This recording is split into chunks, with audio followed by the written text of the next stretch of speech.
क्या ईरान और इसराइल के दरमियान एक मुस्तकिल जंगबंदी हो गई है? क्या वाकई मुज़ाकरात के जरिए मामला अब हल हो सकेंगे? हमारे साथ कामरान बुखारी साहब मौजूद हैं। कामरान बुखारी साहब, बहुत शुक्रिया शो में ज्वाइन करने के लिए। बुखारी साहब, ज़ाहिर है इस वाक़े को हवाले से हमने आपका मौक़िफ़ भी लिया, ये जंग चल रही थी, आपने बहुत गहरी इस पर नज़र रखी। अब नेतन्याहू के पास बहुत कुछ है अपने अवाम को सेल करने के लिए, सदर ट्रंप पहले से क्रेडिट ले रहे हैं, ईरान में भी अवाम जश्न मना रहे हैं, सड़कों पर हैं। क्या तसव्वुर किया जाए कि सबको अपना अपना बयानिया भी मिल गया, जंग भी ख़त्म हो गई और अब मुज़ाकरात की मेज़ पर बैठकर कोई अहम और बड़ा हल निकल सकता है मामले का? नहीं, देखें, सदर डोनाल्ड ट्रंप का यही आउटकम वो चाहते थे कि हर जो एक्टर है, स्टेक होल्डर है, वो कुछ ना कुछ ले जाए ताकि एक डील की तरफ जा सकें।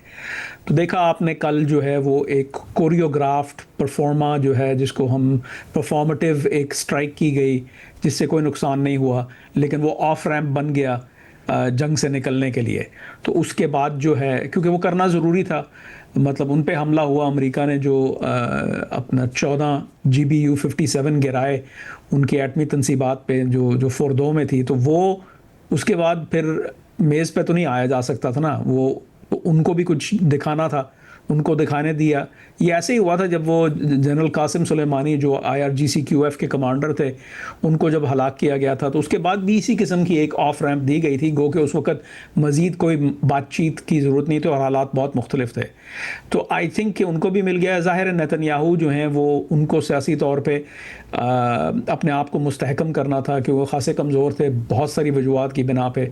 तो उन्होंने बेसिकली ये करके दिखाया कि देखें, ईरान के ऊपर हमला जो है वो कितने वज़ीर आज़म आए इस मुल्क के और वो नहीं कर सके। मैं वो वाहिद वज़ीर आज़म हूँ, तो मैंने कौमी मुफाद में ये काम किया, तो वो सेल कर सकते हैं। ईरानी जो रियासत है वहाँ ज़रा मामला पेची, वो उनको ज़्यादा चोट पहुंची है, ज़्यादा नुकसान पहुंचा है। उनकी लीड के अंदर भी जो है ख़ासी अमवात हुई हैं, बिलखसूस जो उनकी रेवोल्यूशनरी गार्ड्स हैं, जो कि सेंटर ऑफ ग्रेविटी हैं उनके जो ना सियासी निज़ाम का।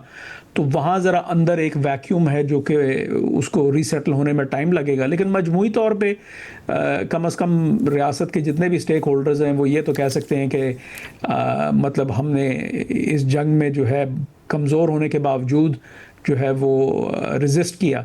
तो आई थिंक इसको कहा जा सकता है कि it's a win win situation. अच्छा, और फिर इससे आगे, क्योंकि ट्रंप ने एक जो अपना पोस्ट किया उसमें कहा कि अब चीन जो है वो कंटिन्यू कर सकता है, जो वो ईरान से तेल खरीदता है, मगर ज़ाहिर कहा कि हमसे ज़्यादा खरीदे। क्या कहीं ना कहीं मुआशी पाबंदियां हटने की तरफ ये मामला जा सकता है यहाँ से ईरान के ऊपर? जी, देखें, दो चीज़ें हैं। पहली तो ये है कि ये जो सीज़ फायर है ये कितना मुस्तहकम है, ये कितना जो है स्टेबल है, ये कितना पायदार है, तो इसको देखना बाकी है। तो फिर उसके बाद दारोमदार होगा कि हाँ भाई मज़ीद क्या बातचीत। ज़ाहिर है सदर डोनाल्ड ट्रंप जो उन्होंने गुस्से का इज़हार किया था आज सुबह, तो वो उससे तो ये लग रहा है कि वो चाहते हैं कि वो उस डील तक पहुँचें जो वो शुरू से जो है ईरान के साथ करना चाह रहे हैं। तो इस वजह से उन्होंने जो है इज़राइल पे जो है दबाव भी डाला और सख्त अल्फाज भी इस्तेमाल किए।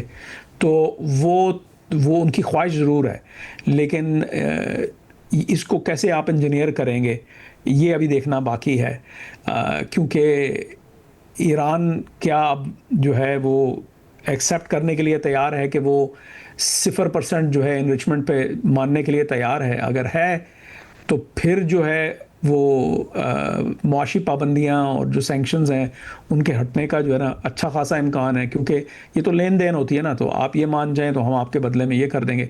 और उनकी चूँकि रियासत खासी कमज़ोर है, उनको खासा नुकसान पहुंचा है, फिर वो रियासत जो है एक ट्रांजिशन का भी हिस्सा है, क्योंकि उनके जो सुप्रीम लीडर हैं वो 86 साल के हैं, तो उस प्रोसेस से भी उनको गुजरना है। तो ये बड़े एक नाजुक मोड़ पे ईरान की रियासत है।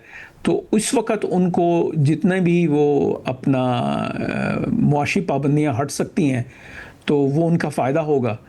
तो इन थ्योरी यस, लेकिन सिचुएशन बड़ी फ्रैजाइल और रॉ है, तो उसमें अभी देखते हैं कि हाँ भाई, मतलब इसको ये नया ना, अब जंग अभी ख़त्म हुई है, वाकई ख़त्म हो गई है, क्या फिर से तो नहीं शुरू हो जाएगी, क्योंकि मुख्तलिफ मुहर्रकात हैं मुख्तलिफ फैक्टर्स की, और शक व शुबहात बहुत ज़्यादा अरूज पे हैं, क्योंकि पहले कभी हुआ नहीं कि बराह रास्त इस तरीके से ईरान और इसराइल जो है वो 12 दिनों तक जंग लड़ें। गो कि ज़मीनी जंग नहीं थी, ये कन्वेंशनल वॉर उस तरह नहीं थी, लेकिन फिर भी फ़िज़ाई जंग थी और उसमें लिथैलिटी ठीक ठाक थी।